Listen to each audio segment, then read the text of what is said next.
ગુજરાત રાજ્યની પ્રાચીન અરવલ્લી પર્વતમાળા પર સંકટ તોડાઈ રહ્યું છે, તો આ પર્વતમાળાને બચાવવા માટે રાજ્યભરમાં વિરોધ પ્રદર્શનો શરૂ થયા છે। તો અરવલ્લી બચાવો અભિયાન અંતર્ગત ભિલોડા તાલુકા મથકે એક રેલી કાઢવામાં આવી હતી અને મામલતદારને આવેદનપત્ર આપવામાં આવ્યું હતું।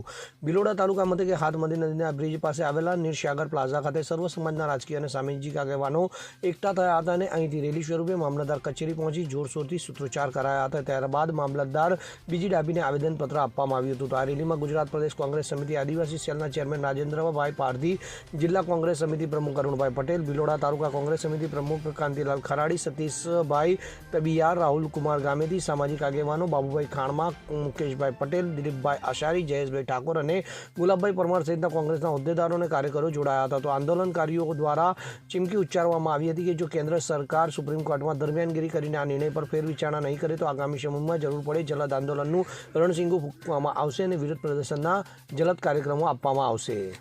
Bureau report, CN24 news. હવે જુઓ દેશ દુનિયાની તમામ ખબરો તમારી આંગળીના ટેરવે। ઉઠાવો મોબાઈલ અને ગૂગલ પ્લે સ્ટોર પરથી ડાઉનલોડ કરો અમારી CN24 ન્યૂઝ મોબાઈલ એપ।